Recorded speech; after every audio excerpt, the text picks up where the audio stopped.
Salam kekasih Tuhan, mari sama-sama kita persiapkan hati kita untuk masuk dalam hadirat Tuhan. Kita percaya saat-saat ini kita butuh Tuhan lebih dari sebelumnya. Bapa, sungguh Engkaulah sumber kehidupan kami.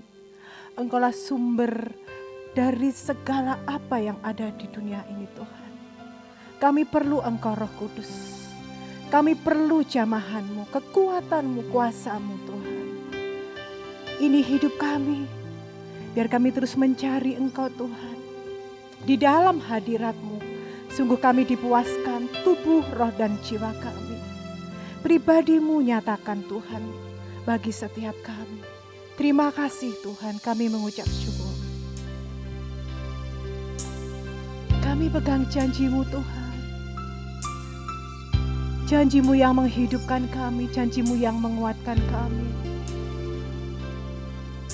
Setiap janji-Mu Tuhan, ku simpan dalam lubuk hatiku.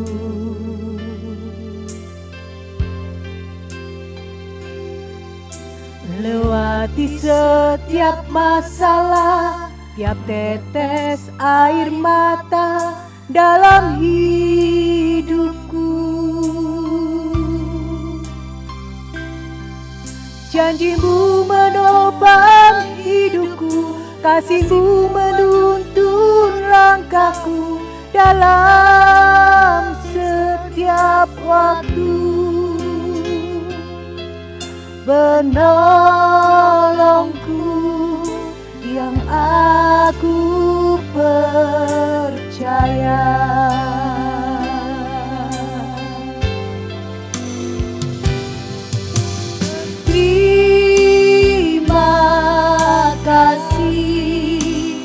Buat kasih setiamu, penyertaan-Mu Tuhan, penyertaan-Mu sempurna, janji-Mu tak pernah terlambat menolongku.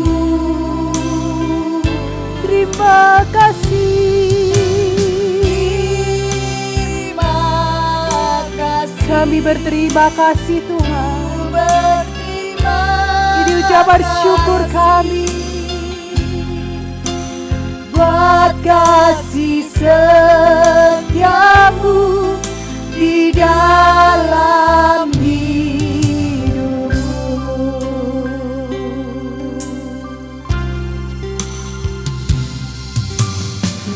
Setiap janji-Mu Tuhan, ku simpan dalam lubuk hatiku. Lewati setiap masalah, lewati setiap masalah, tiap tetes air mata dalam hidupku. Janji-Mu menopang hidupku, kasih-Mu menuntun langkahku dalam setiap waktu. Penolongku yang aku percaya.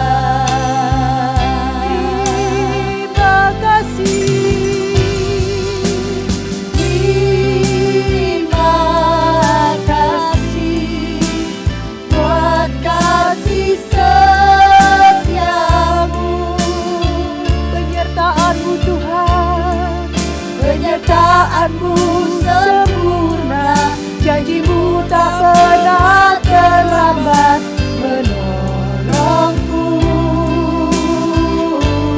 Terima kasih, kami bawa bersyukur di hadapan-Mu Tuhan. Kami bersyukur buat setiap kasih setiamu dalam hidup kami. Buat kasih setiamu di dalam hidupku. Terima kasih, terima kasih buat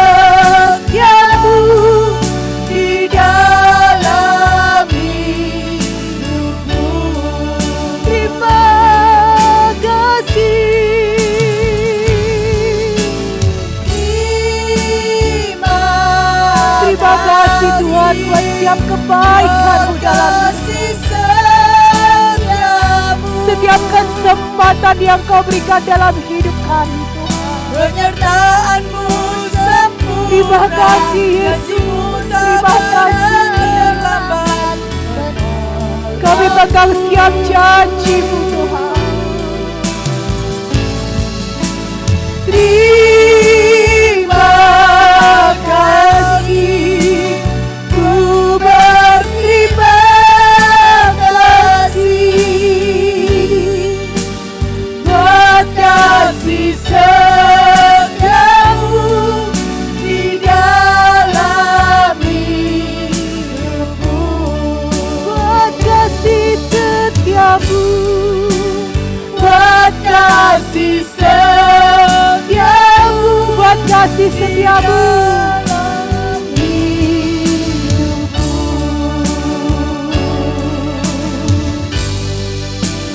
Buat kasih setiamu di dalam hidupku.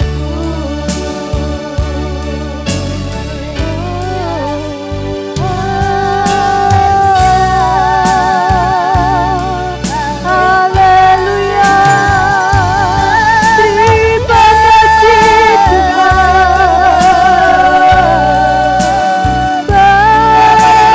Penyertaan-Mu sempurna. Terima kasih Allah penolongku, tak pernah Kau tinggalkan. Kau Tuhan selalu ada dalam hidup kami. Terima kasih. Penyertaan-Mu sempurna bagi kami. Sungguh Kaulah yang setia. Biar setiap janji-Mu Tuhan tergenapi atas hidup kami yang menanti-nantikan-Mu Tuhan mendapat kekuatan baru. Haleluya, haleluya. Kekuatan-Mu ku perlu, kuasa-Mu Tuhan menjamir setiap kami. Terima kasih Tuhan. Haleluya, haleluya, haleluya.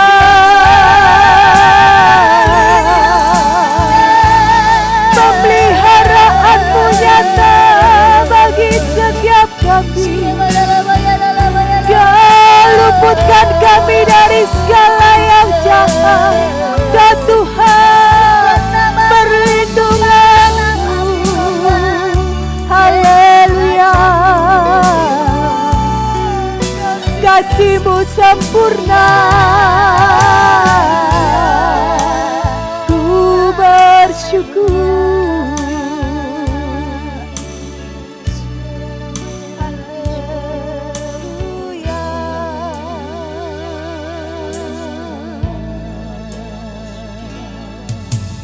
Ku bersyukur padamu, Kau Tuhan yang mengasihiku. Amin. Kaulah jaminan hidupku, hati-Mu ada bagiku. Ku bersyukur padamu, Kau Tuhan yang mengasihiku. Terima kasih Tuhan. Kau jadikan hidup ini lebih indah dan lebih berharga. Kami bersyukur Tuhan. Ku bersyukur padamu, Tuhan tanganku, ku angkat hati untuk datang menyembah-Mu Tuhan dengan rasa syukur. Sungguh Tuhan, kasih-Mu besar bagi kami. Engkaulah jaminan hidup kami Tuhan. Amin. Kami bersyukur padamu Tuhan yang mengasihiku.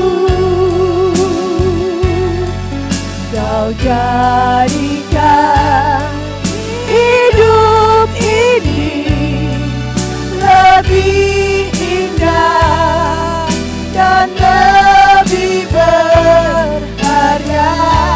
Kau jadikan, terima kasih Tuhan, hidup ini Kau yang membuat kami berharga di mata-Mu. Kami yang layak terima segala kemuliaan-Mu Tuhan.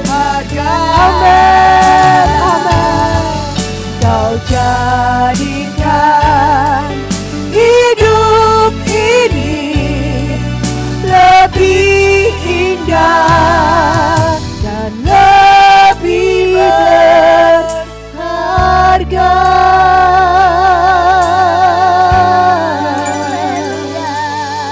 Haleluya.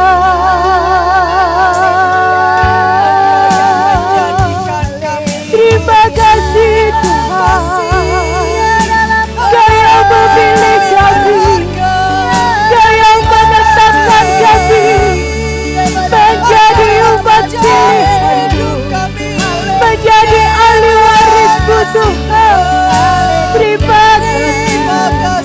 Siapakah kami ini Tuhan, sehingga Kau pedulikan hidup kami Tuhan. Terima kasih Tuhan, Kau yang bakal seluruh hidup kami, Kau yang jamin masa depan kami. Terima kasih Tuhan, segalanya Kau jadikan indah di hadapan-Mu. Haleluya, haleluya.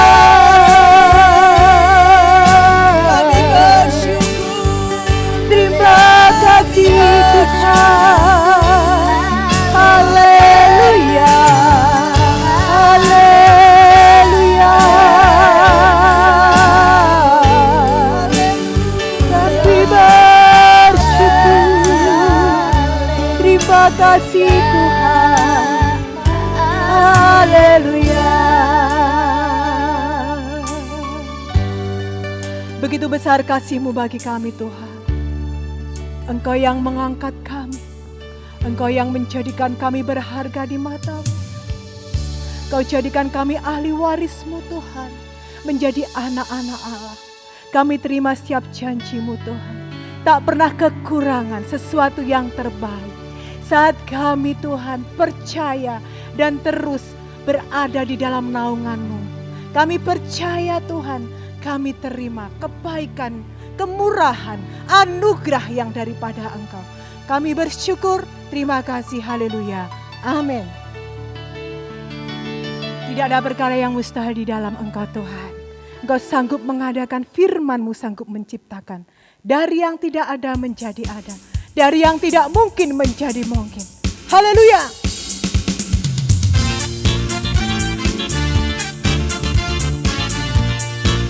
Engkau menyediakan bagi kami Tuhan apa yang tidak pernah kami lihat, kami pikirkan. Tuhan sudah sediakan dan dengan iman kami terima. Tak pernah dilihat mata dan tak pernah didengar telinga, yang tak pernah timbul di dalam hati, semua disediakan bagi yang mengasihi Dia. Allah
Tuhan. bagi yang Amin.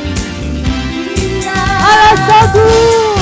Allah sanggup melakukan segala perkara, dulu, sekarang, dan selamanya. Kuasanya tidak berubah. Allah sanggup melakukan segala perkara, dulu, sekarang, dan selamanya. Kuasanya tak berubah. Dulu, sekarang, dan selamanya. Dulu, sekarang, dan selamanya. Dulu, sekarang, dan selamanya. Kuasanya tak berubah. Aku percaya Tuhan, kuasa-Mu kekal selamanya. Amin. Haleluya. Sungguh Engkau Allah yang berkuasa. Engkau sanggup mengadakan bagi setiap kami Tuhan. Dan kami pun tak akan meragukan kasih-Mu, kesetiaan-Mu Tuhan. Janji-Mu yang ajaib bagi setiap kami. Lewati setiap persoalan yang Tuhan izinkan dalam hidup kami, tetap kami percaya Tuhanku turut bekerja untuk mendatangkan setiap kebaikan dalam hidup kami.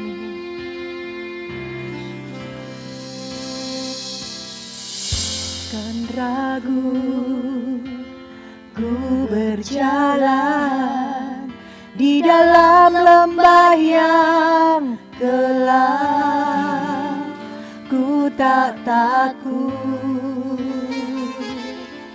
sebab Engkau besertaku.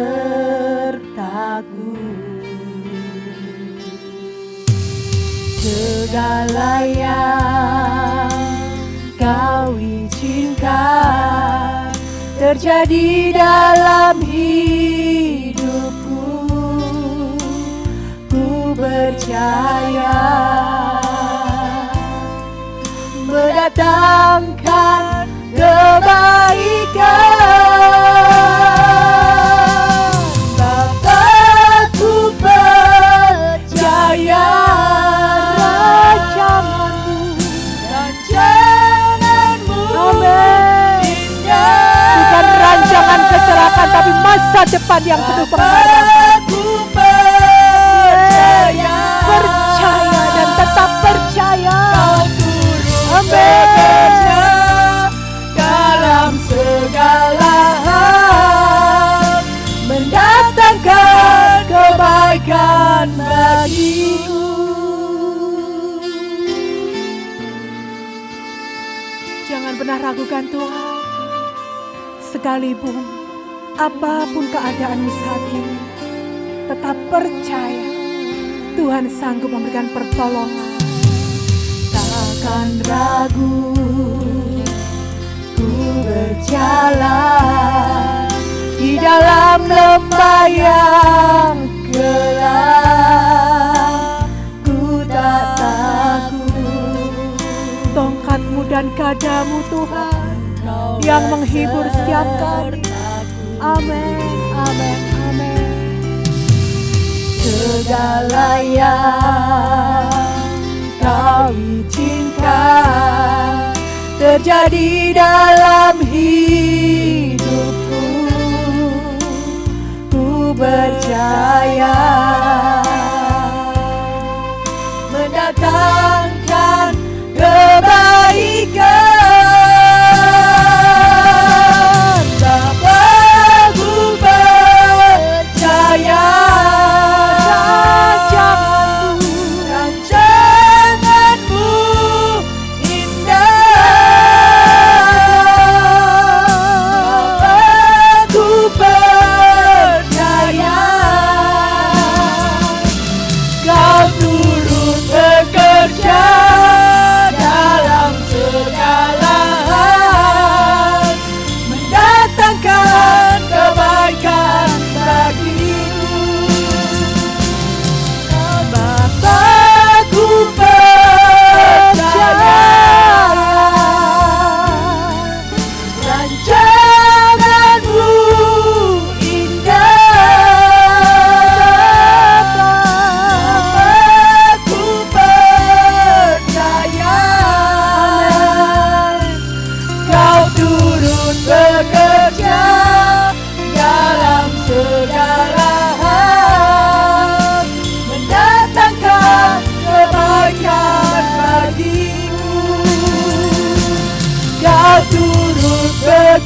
bekerja dalam segala hal, mendatangkan kebaikan bagiku. Kau turut bekerja dalam segala hal, mendatangkan kebaikan bagiku. Haleluya. Ku percaya. Terima kasih Tuhan.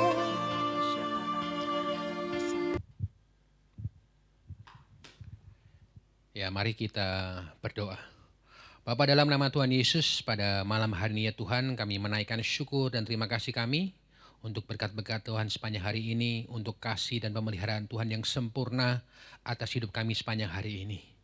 Sebentar juga kami akan mendengarkan firman-Mu ya Bapa, biarlah pengurapan-Mu turun atas kami semua, Engkau menyingkapkan pikiran dan hati kami boleh mengerti firman-Mu, dan terlebih kami boleh melakukan segala firman-Mu di dalam kehidupan kami sepanjang hari. Terima kasih Tuhan Yesus. Sekali lagi pengurapan-Mu turun atas kami semua. Di dalam nama Tuhan Yesus, mari kita yang siap mendengarkan firman Tuhan sama-sama katakan amin. Ya, selamat malam, shalom. Selamat beribadah doa malam bagi kita semua. Kita akan buka Alkitab kita. Kita buka 1 Petrus 2 ayat 9. Tema firman Tuhan pada malam hari ini saya beri tema panggilan Allah atau panggilan orang percaya. 1 Petrus 2 ayat 9 saya baca buat saudara. Tetapi kamulah bangsa yang terpilih, imamat yang rajani, bangsa yang kudus, umat kepunyaan Allah sendiri, supaya kamu memberitakan perbuatan-perbuatan yang besar dari Dia yang telah memanggil kamu keluar dari kegelapan kepada terangnya yang ajaib. Amin. Saudara, siapakah sebetulnya orang Kristen itu? Ini adalah hal yang sangat penting saudara sekalian yang harus kita renungkan bersama-sama. Ini adalah hal yang paling basic bagi kita orang-orang percaya. Karena apa? Karena status kita, kedudukan kita sebagai orang Kristen akan mempengaruhi kelakuan kita. Misalnya kalau saudara pernah dengar ada seorang dari Inggris, seorang yang bernama Pangeran Charles. Kita tahu dia adalah pangeran calon pewaris tahta kerajaan Inggris. Pernahkah saudara mendengar bahwa Pangeran Charles pernah datang ke kolong jembatan, mengais makanan, makan makanan sampah di sana, atau tidur di kolong jembatan? Pernahkah saudara mendengarnya? Saya rasa tidak, saudara-saudara. Saya pun tidak pernah mendengar Pangeran Charles suka mengais-ngais makanan di kolong jembatan.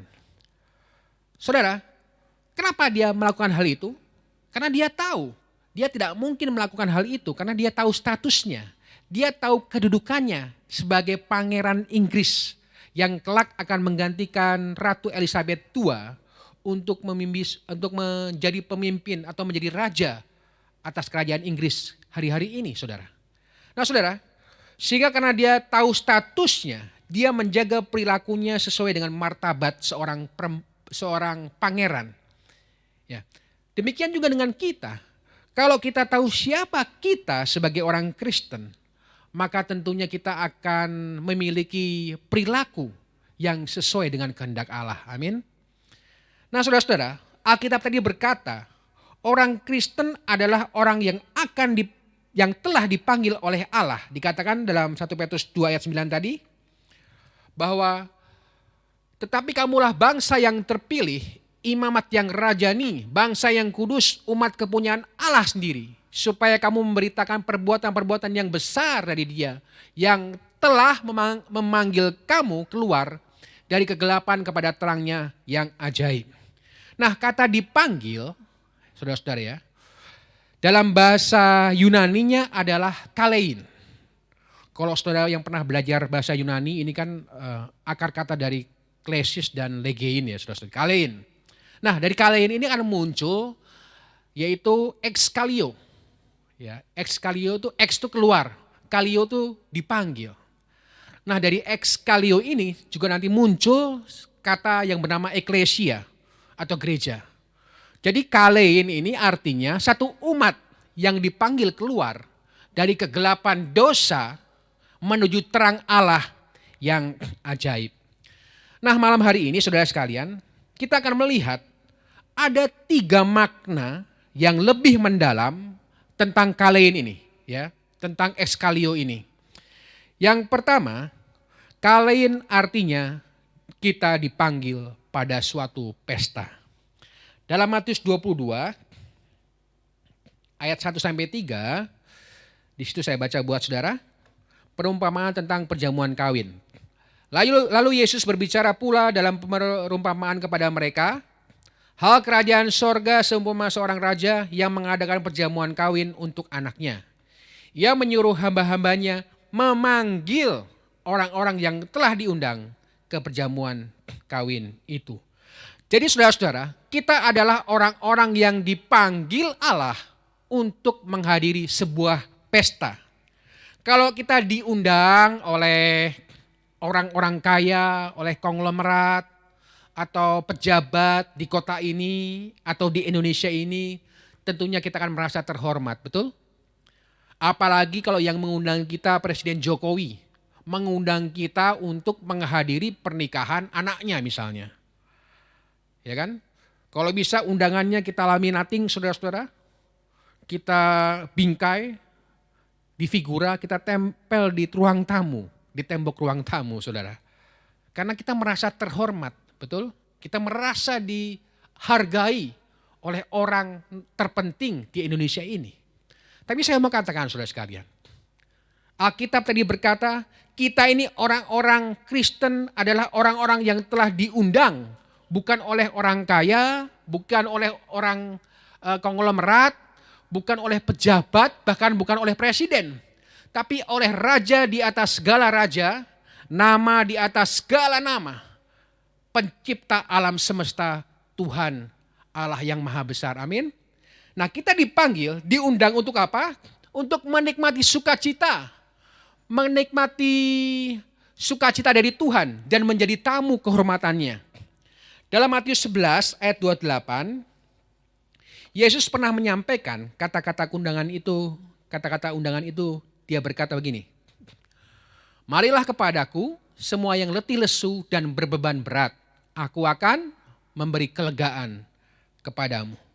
Saudara, kita sedang hidup di dalam dunia yang dipenuhi dengan orang-orang yang tidak mengalami sukacita, ya kan? Yang tidak mengalami kebahagiaan dalam hidup ini. Banyak orang membuat sebuah pesta yang megah, membuat pesta yang luar biasa, yang mewah, tapi sebetulnya di dalam hatinya itu dia memiliki hati yang hampa. Banyak orang yang mengadakan pesta yang luar biasa, tapi baru beberapa bulan terjadi perceraian, saudara-saudara. Karena tidak ada sukacita, ketidakadaan kebahagiaan di dalam kehidupannya. Saudara, teringatkah saya ketika satu kali ada seorang yang pergi ke seorang psikiater untuk meminta resep, dan dia bilang ke psikiater itu, Pak, tolong bikinkan saya resep, karena saya selama ini tidak pernah mengalami sukacita, saya tidak pernah mengalami kebahagiaan. Lalu psikiater ini bilang sama orang itu, Pak, sebelum saya memberikan resep, hari ini nih, kebetulan ada sirkus di tengah kota. Di sana ada seorang pelawak yang sangat terkenal, seorang badut yang lucu sekali. Dan kalau Bapak datang ke sana, saya jamin Bapak akan tertawa-tawa berbahagia. Pelawak dan badut itu namanya adalah Grimaldi. Lalu orang ini bilang, saudara sekalian, Pak, justru itu, sayalah Grimaldi itu, Pak. Walaupun saya seorang pelawak yang terkenal, saya suka menghibur orang lain. Tapi sebenarnya saya dalam hati saya pun tidak pernah mengalami sukacita yang benar-benar. Saya tidak pernah mengalami benar-benar bahagia dalam hidup saya. Saudara-saudara, berapa banyak di antara kita yang seperti Grimaldi ini? Ya. Kita bisa menghibur orang lain, kita bisa memecahkan suasana, ya kan? Tapi sebenarnya kehidupan diri kita hampa. Kita tidak pernah mengalami sukacita yang besar itu, saudara sekalian. Saya mau katakan, nama besar tidak bisa membuat kita bahagia. Harta kekayaan kita pun tidak bisa membuat kita bersukacita. Kenapa? Karena dalam diri manusia, menurut Saint Agustinus, saudara-saudara ya, dalam diri manusia itu ada hati manusia, ada rongga hampa, rongga kosong yang hampa, yang hanya bisa diisi oleh Allah. Atau God sake few. Di dalam hati manusia ada rongga kosong yang hanya bisa dipuaskan oleh Allah. Ya Tuhan, memang Engkau telah membuat kami manusia dengan hati yang selalu resah dan gelisah sebelum kami mendapatkan kebahagiaan dalam Engkau. Ernest Hemingway, saudara-saudara, seorang penulis novel paling terkenal di Amerika Serikat, dia pernah berkata begini, kehidupan manusia itu seperti radio. Ada musik, ada suara, ada nyanyian, ada orang bercakap-cakap, ramai sekali. Tapi ketika radio itu dibuka, isi radio itu hanyalah komponen-komponen kecil yang tidak berarti, saudara-saudara. Saudara, ada berapa banyak orang yang memiliki hati yang kosong semacam itu? Kalau saudara mengalami hal yang sama, mari hari ini juga. Kalau saudara melihat YouTube ini, ibadah doa malam ini, jangan keraskan hatimu. Undang Yesus masuk dalam hatimu. Saya percaya ketika saudara mengundang Yesus masuk dalam kehidupan saudara, Yesus akan menghidupkan suasana pesta itu. Sukacita ilahi yang daripada Tuhan masuk ke dalam hatimu. Amin saudara-saudara. Karena apa? Karena dosa kita diampuni. Ketika Yesus masuk ke dalam hidup kita, ke dalam hati kita, penyakit kita disembuhkan, kita dibenarkan, kita diselamatkan, dan mendapat bagian dalam kerajaan surga yang baka. Amin saudara-saudara. Saudara, inilah yang Tuhan tawarkan kepada kita. Maukah saudara hadir dalam pesta perkawinan yang diadakan oleh Tuhan? Dalam Matius 22 ayat 11 sampai 14 dikatakan demikian. Ketika raja itu masuk untuk bertemu dengan tamu-tamu itu, ia melihat seorang yang tidak berpakaian pesta. Ia berkata kepadanya, "Hai saudara, bagaimana engkau masuk kemari dengan tidak mengenakan pakaian pesta?" Tetapi orang itu diam saja. Ayat 13. Lalu kata raja itu kepada hamba-hambanya, ikatlah kaki dan tangannya dan campakkanlah orang itu ke dalam kegelapan yang paling gelap. Di sanalah akan terdapat retap dan ketak gigi, sebab banyak yang dipanggil tapi sedikit yang dipilih. Rupanya saudara-saudara, setelah kita dipanggil untuk mengalami suasana pesta, kita juga harus memiliki pakaian, ya, pakaian yang pantas, pakaian yang patut, ya, pakaian pesta. Nah, apa yang dimasukkan dengan pakaian pesta itu? Yesaya 61 ayat 10. Yesaya 61 ayat 10. Di situ dikatakan, aku bersukaria di dalam Tuhan, jiwaku bersorak-sorai di dalam Allahku. Sebab apa? Sebab ia mengenakan pakaian keselamatan kepadaku dan menyelubungi aku dengan apa? Dengan jubah kebenaran. Seperti pengantin laki-laki yang mengenakan perhiasan kepala dan seperti pengantin perempuan yang memakai perhiasannya. Saudara, pakaian pesta yang dimaksud di sini adalah pakaian kebenaran. Kita menjadi orang yang dibenarkan oleh Kristus dan mendapatkan keselamatan. Jadi kita harus sungguh-sungguh hidup saleh, hidup benar di hadapan Tuhan. Dan itulah yang Tuhan inginkan dalam hidup kita, saudara-saudara. Saya percaya kalau kita memenuhi undangan Yesus, ya, supaya dia masuk dalam hidup kita, memberikan suasana pesta dalam diri kita, dan kita hidup dalam kebenaran, hidup kita akan penuh dengan sukacita. Amin. Undang Yesus hari ini masuk ke dalam hati saudara. Saya percaya Tuhan Yesus akan menghidupkan suasana pesta di dalam hatimu. Suasana surga akan Tuhan bawa untuk memenuhi kehidupanmu. Saudara sekalian, pesta ini bukan pesta ayam goreng atau pesta nasi goreng, saudara-saudara. Tetapi pesta rohani, dengan makanan rohani. Yaitu apa? Yaitu kebenaran, ya. Firman Allah yang kita bisa nikmati. Dan ketika kita bisa menikmati ini, ada sukacita ketika kita menyembah dan memuji Tuhan. Ada sukacita ketika kita melayani Tuhan. Amin. Saya percaya kita adalah orang-orang yang dipanggil pada suatu pesta.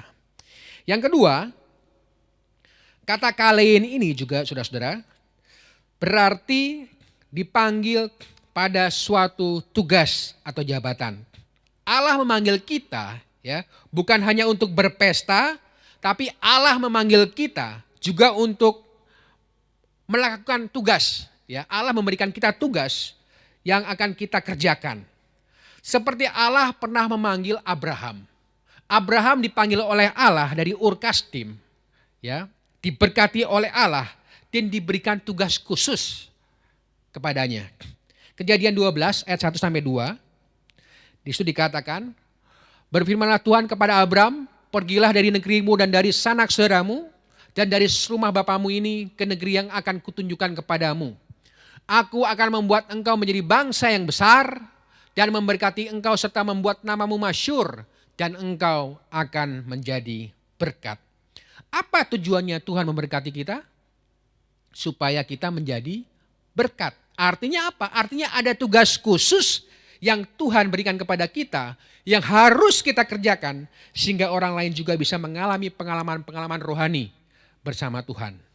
Allah juga pernah memanggil Paulus, saudara-saudara, mengubahnya dari manusia yang menganiaya murid-murid Yesus, dari seteru Allah, mengubahnya menjadi seorang rasul yang efektif dalam pelayanannya, saudara-saudara. Dalam kisah 22 ayat 10, di situ dikatakan, maka kataku, Tuhan, apakah yang harus kuperbuat? Kata Tuhan kepadaku, bangkitlah dan pergilah ke Damsyik. Di sana akan diberitahukan kepadamu segala sesuatu yang ditugaskan kepadamu.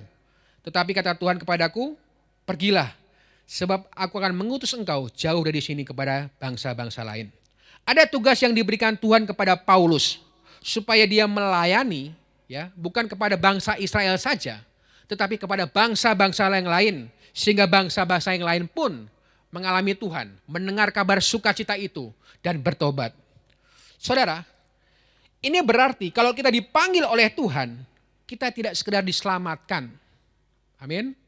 Kita tidak sekedar menerima sukacita daripada Tuhan, tapi kita juga harus melayani, memberitakan Injil Tuhan. Amin. 1 Petrus 2 ayat 9 tadi dikatakan apa? Supaya kamu memberitakan perbuatan-perbuatan yang besar dari Dia yang telah memanggil kamu keluar dari kegelapan kepada terangnya yang ajaib. Jadi Tuhan ingin kita bukan saja diam saja, bukan saja menikmati berkat-berkat Tuhan, bukan saja menikmati mujizat Tuhan, ya kan? Tapi Tuhan ingin agar kita menyampaikan perbuatan-perbuatan yang besar dari Tuhan. Artinya apa? Kita bersaksi kepada orang lain. Amin. Bukan saja bersaksi, tapi menjadi saksi Tuhan kepada orang lain. Saudara, karena itu mari kita memberitakan Injil kepada orang di sekitar kita. Ibu Teresia dari Kalkuta pernah berkata, Yesus tidak punya tangan kecuali tangan kita. Yesus tidak punya kaki kecuali kaki kita. Marilah kita jadi kaki tangan Yesus untuk menyampaikan kabar baik kepada dunia ini. Amin. Saint Agustinus pernah berkata, tanpa Yesus aku tidak bisa berbuat apa-apa. Tapi Yesus tanpa kita, dia tidak mau berbuat apa-apa. Artinya apa? Artinya Tuhan memberikan kesempatan kepada kita untuk menjadi rekan sekerjanya, saudara-saudara. Kita diberikan penghormatan oleh Tuhan untuk menjadi alat kemuliaannya. Melalui hidup kita, nama Tuhan dipermuliakan. Amin, saudara-saudara. Jadi mari kita semua bukan saja menerima mujizat saja, tapi mari kita menyampaikan Injil Kristus, kabar sukacita ini kepada dunia ini. Amin. Sebelum Yesus naik ke surga, dia memberikan amanat agung kepada kita dalam Matius 28 ayat 19 sampai 20. Di situ dikatakan apa? Karena itu pergilah, jadikanlah semua bangsa muridku dan baptislah mereka dalam nama Bapa dan Anak dan Roh Kudus. Dan ajarlah mereka melakukan segala sesuatu yang telah kuperintahkan kepadamu. Dan ketahuilah aku menyertai kamu senantiasa sampai kepada akhir zaman. Saudara, itulah yang Tuhan rindukan. Ya, kita boleh menjadi alat kemuliaan Tuhan, boleh menyampaikan kabar sukacita itu kepada orang lain. Jangan jadi Kristen yang diam saja, saudara-saudara. Yang statis. Ya, tapi marilah kita punya hati seperti Tuhan. Rindu orang lain diselamatkan. Kisah 1 ayat 8 dikatakan, tetapi kamu akan menerima kuasa apa? Kalau Roh Kudus turun ke atas kamu dan kamu akan menjadi saksiku di Yerusalem dan di seluruh Yudea dan Samaria dan sampai ke ujung bumi. Mari kita menjadi saksi supaya orang datang kepada Yesus untuk diselamatkan. Amin. Kita harus punya hati tidak rela kalau surga kosong, neraka penuh, saudara-saudara. Tapi kita harus punya hati. Kita ingin setiap orang, setiap makhluk memenuhi surga. Amin. Dan biarkan neraka kosong, saudara-saudara. Itulah saudara-saudara yang akan terjadi kalau kita ambil bagian di dalam pemberitaan Injil. Hidup untuk bersaksi dan mati untuk kerajaan sorga. Itu moto orang Korea, saudara-saudara. Hidup untuk bersaksi, mati untuk kerajaan sorga. Marilah kita punya moto seperti orang-orang Korea, saudara-saudara. Sehingga bangsanya dipulihkan. Amin. Negaranya diberkati Tuhan. Saya rindu, mari setiap kita punya hati yang bersaksi, punya hidup yang bersaksi dan mati untuk kerajaan Allah. Saudara-saudara, Tuhan memanggil kita untuk masuk pada suatu pesta. Yang kedua, Tuhan memanggil kita untuk masuk dalam suatu tugas atau jabatan. Yang ketiga, yang terakhir, siapakah orang Kristen itu? Yang ketiga, kata kalein artinya orang yang dipanggil pada suatu pengadilan. Saudara sekalian, kalau kita dipanggil pada suatu pesta, tentu kita akan berbahagia. Kita akan bersuka cita, amin. Kalau kita dipanggil, diberikan tugas sama Tuhan, diberikan jabatan, tentu kita merasa terhormat karena kita dipercaya. Tapi kalau kita dipanggil untuk pada suatu pengadilan, ini menyeramkan, saudara-saudara. Ya kan? Tapi suka tidak suka, mau tidak mau, kita pasti akan mengalami pengadilan Tuhan. Dalam 2 Korintus 5 ayat 10, firman Tuhan berkata, 2 Korintus 5 ayat 10, di situ dikatakan, sebab kita semua harus menghadap tahta pengadilan Kristus, supaya setiap orang memperoleh apa yang patut diterimanya sesuai dengan yang dilakukannya dalam hidupnya, baik ataupun jahat. Saudara, kita semua harus menghadap tahta pengadilan Kristus. Dalam bahasa Ibraninya itu bema, saudara-saudara. Untuk apa? Untuk diadili oleh Tuhan. Nah, saudara, perlu saudara pahami bahwa pada akhir zaman nanti ada 2 macam pengadilan. Ya, yang pertama adalah pengadilan tahta putih. Ini pengadilan, ini gambarnya yang di atas, saudara-saudara, khusus untuk orang-orang yang tidak percaya, yang tidak percaya kepada Kristus. Ya, kita di sana semua, bukan kita, saudara-saudara, ya, kita percaya ya. Orang-orang yang tidak percaya di sana tidak bisa berkelit, saudara-saudara. Semua akan dibuka oleh Tuhan dan namanya dipastikan tidak tercatat di buku kehidupan. Semua pasti masuk neraka. Ya. Tetapi yang kedua, pengadilan Kristus atau bahasa Ibraninya bema, saudara-saudara. Dan ini adalah khusus untuk orang-orang yang percaya kepada Kristus, ya, khusus anak-anak Tuhan. Jika demikian, buat apa orang yang sudah percaya diadili? Apakah mereka juga akan dimasukkan ke neraka? Tidak, saudara-saudara. Sebab apa? Sebab Roma 8 ayat 1 dikatakan, tidak ada penghukuman bagi mereka yang ada di dalam Kristus Yesus. Jadi kalau saudara sudah percaya Yesus, saudara sudah sungguh-sungguh berjalan seturut dengan firman-Nya, saudara tidak akan dihukum. Lalu untuk apa diadili, saudara-saudara? Ya, kita diadili untuk menentukan pahala, saudara-saudara. Upah dari pekerjaan kita, pelayanan kita selama di muka bumi ini. Saudara-saudara, karena kalau kita sungguh-sungguh percaya kepada Kristus, hidup dalam pertobatan dan iman, kita mengerjakan keselamatan kita, maka bukan lagi penghukuman kita masuk neraka atau tidak, tetapi kita diadili untuk apa? Untuk menentukan pahala, ya, untuk menentukan upah kepada kita. Karena itu saudara-saudara, kita hidup jangan sembarangan, betul? Hidup jangan sembrono, saudara-saudara. Kita harus hidup benar di hadapan Tuhan, ya. Karena apa? Karena apa yang kita lakukan akan kita pertanggungjawabkan di hadapan Tuhan. Motivasi hati kita akan kita pertanggungjawabkan di hadapan Tuhan. Apa yang kita lihat, apa yang kita pikirkan, semua akan dipertanggungjawabkan di hadapan Tuhan. Bahkan perbuatan kita akan kita pertanggungjawabkan di hadapan Tuhan. Karena itu kita harus hidup suci, hidup berkenan kepada Tuhan. Karena Tuhan akan menguji semuanya dengan api. Lihat 1 Korintus 3 ayat 13-15. Di situ dikatakan, sekali kelak pekerjaan masing-masing orang akan nampak, karena hari Tuhan akan menyatakannya. Sebab ia akan nampak dengan api, dan bagaimana pekerjaan masing-masing orang akan diuji oleh api itu. Ayat 14, jika pekerjaan yang dibangun seorang tahan uji, ia akan mendapat upah. Jika pekerjaannya terbakar, ia akan menderita kerugian. Tetapi ia sendiri akan diselamatkan, tetapi seperti dalam api. Saudara, firman Tuhan ini menunjukkan apapun yang kita kerjakan, bahkan motivasi hati akan diuji oleh Tuhan. Ya, kalau orang melayani motivasinya rendah, ya, ayat sebelumnya dikatakan kalau motivasi yang rendah itu dia akan mudah terbakar, akan habis seperti kayu, ya kan, rumput kering, jerami, maka semua pekerjaannya akan terbakar, akan habis. Ya, motivasi-motivasi yang rendah, misalnya motivasi iri hati, ya kan, pelayanan kita iri hati, dia aja bisa pelayanan masa saya enggak, ya kan.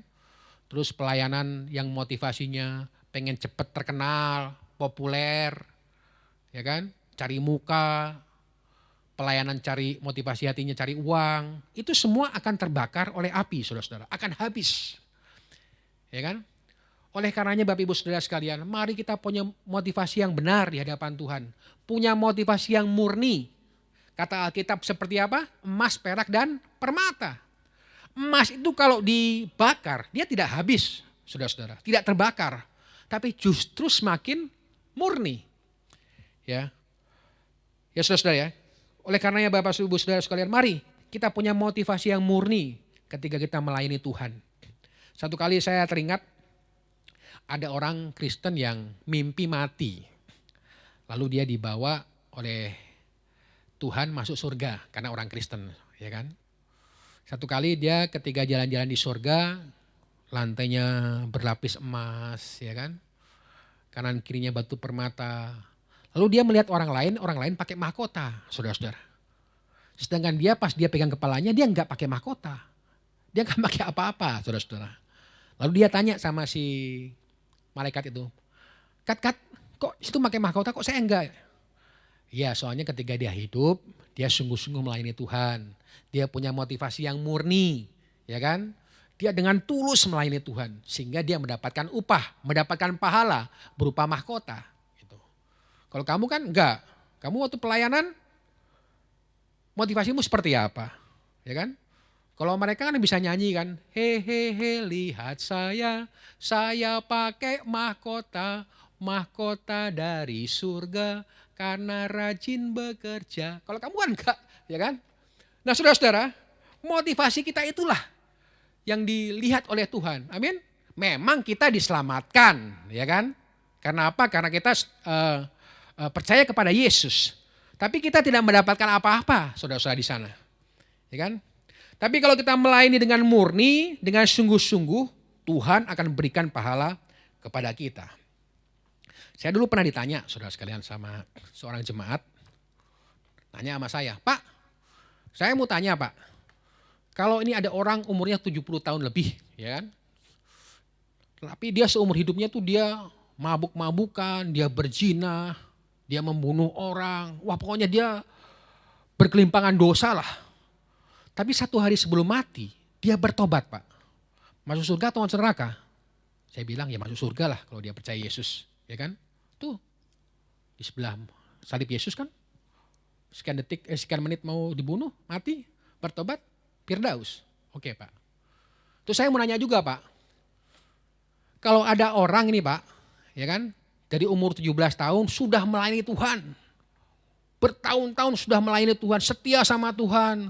Bayar perpuluhan, bayar persembahan, puasa, doa. Nah itu matinya masuk surga gak Pak? Masuk surga juga. Berarti enakan yang tadi ya Pak. Yang tadi sudah banyak dosanya, pas mau mati bertobat masuk surga. Ya kan? Sedangkan dia sudah seumur hidup sudah melayani Tuhan, sama-sama masuk surga. Ya kan? Terus saya bilang begini, nanti dulu, ya kan? Yang pertama, ya, tadi ya kalau dia tahu kapan matinya, kalau enggak neraka, ya kan? Enggak. Lagi pula apa? Memang dua-duanya masuk surga. Dua-duanya diselamatkan. Ya kan? Tapi yang membedakannya apa? Pahala, mahkota, saudara-saudara. Ya kan? Seperti dua penjahat yang disalib di samping Yesus. Ya kan? Seumur hidupnya mereka menjadi perampok, menjadi penjahat. Besoknya mau mati mereka bertobat masuk Firdaus. Bandingkan Paulus. Paulus dari muda dia sudah melayani Tuhan, sudah penginjilan kemana-mana, sudah dianiaya. Masuk surga juga saudara-saudara. Tapi apa yang membedakannya? Pahala, mahkota saudara-saudara. Ya, jangan sampai nanti kita di surga gak punya mahkota saudara-saudara. Ya. Mari, mumpung kita masih hidup, cari ya pahala. Dengan apa? Dengan motivasi yang benar di hadapan Tuhan. Kita harus mempersiapkan diri kita. Ya saudara-saudara ya. Untuk dipanggil untuk suatu pengadilan. Bukan hanya untuk menentukan keselamatan. Karena keselamatan kita sudah dijamin oleh Yesus. Diberikan ketika kita bertobat. Ya, dan keselamatan itu hanyalah kasih karunia Tuhan. Tapi mari kita cari mahkota kita. Ya, kita terus setia di hadapan Tuhan. Sehingga kita layak untuk menerima. Untuk masuk dalam kerajaannya. Amin. Jadilah orang Kristen yang sejati. Yang memenuhi panggilan Tuhan. Ya, yang dipanggil yang pertama apa? Pada suatu pesta. Mengalami sukacita Tuhan. Yang dipanggil dalam suatu tugas. Ya, menyampaikan kabar berita yang luar biasa dari Allah. Kabar keselamatan. Dan yang ketiga dipanggil untuk suatu pengadilan. Biarlah setiap kita boleh mempersiapkan hati kita. Sehingga kita layak masuk dalam kerajaannya. Amin. Mari kita berdoa. Tuhan Yesus, kami menaikkan syukur dan terima kasih untuk firman-Mu. Kami boleh disingkapkan lagi bagaimana kami harus bersikap dan meresponi panggilan-Mu. Kami percaya kami adalah umat-Mu yang ditebus, dipanggil, keluar dari kegelapan dosa kepada terang-Mu yang ajaib. Dan itu semua karena kasih anugerah-Mu atas hidup kami. Biarlah kami untuk terus setia untuk memenuhi panggilan-Mu. Ya Tuhan, kami percaya kami dipanggil bukan saja untuk suatu pesta. Tapi kami juga dipanggil untuk diberikan tugas, tanggung jawab, kedudukan untuk menyampaikan kebenaran firman-Mu. Untuk memberitakan Injil keselamatan-Mu. Sehingga banyak orang-orang bertobat. Dan kami juga percaya nanti kelak kami juga akan dipanggil untuk menghadap tahta Kristus, pengadilan Kristus, untuk menentukan pahala atau mahkota yang kami terima. Biarlah kami ditempatkan pada posisi yang tertinggi, bukan yang terendah dalam kerajaan surga, sehingga kami boleh bersuka cita bersama-Mu. Terima kasih Tuhan Yesus untuk firman-Mu pada malam hari ini. Terpujilah Engkau untuk selama-lamanya. Di dalam nama Tuhan Yesus, mari kita yang sudah diberkati firman Tuhan, sama-sama katakan amin.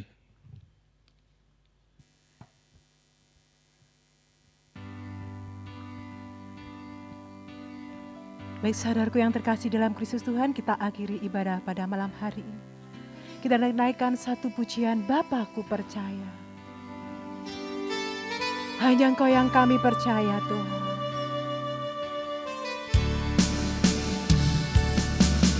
Bapakku percaya rancanganmu indah. Bapakku percaya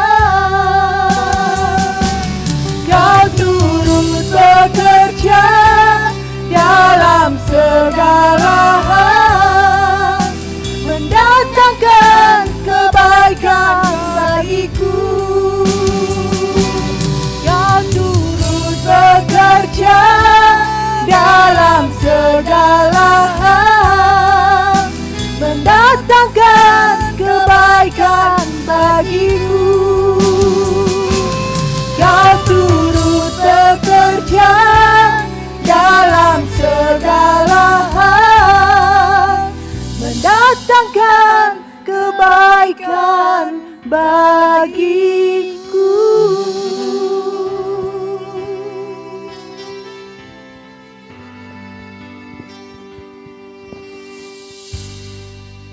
Bapak, terima kasih kami telah mendengarkan firman yang menguatkan iman kami. Kami percaya bukan satu kebetulan Kau berbicara, Engkau menyingkapkan kebenaran demi kebenaran, mencelikkan mata hati kami, telinga rohani kami, untuk kami mengikut Engkau dengan lebih lagi. Karena kami tahu waktu yang sudah dekat ini Tuhan, Engkau bawa kami lebih sepenuh dalam mengiring Engkau. Urapi hamba-Mu pakai lebih lagi, berkati juga keluarganya. Hamba berdoa di dalam nama Tuhan Yesus Kristus. Hamba berdoa bagi bangsa Israel, Engkau sendiri yang telah membuat bangsa ini menjadi berkat rohani bagi kami. Engkau juga akan memberkati mereka dan banyak jiwa boleh diselamatkan di sana. Engkau memberkati kesejahteraannya. Kami berdoa terjadi di dalam nama Tuhan Yesus Kristus. Demikian juga bangsa Indonesia, pemerintahan di pusat sampai di daerah. Tuhan, Engkau sendiri memberikan otoritas, keberanian dan pendisiplinan terhadap masyarakat untuk masyarakat mengalami kesejahteraan, cukup sandang pangan, keamanan dan tidak kekurangan yang terbaik. Indonesia boleh dilepaskan dari hutang-hutangnya. Indonesia tetap menjadi berkat bagi yang lain.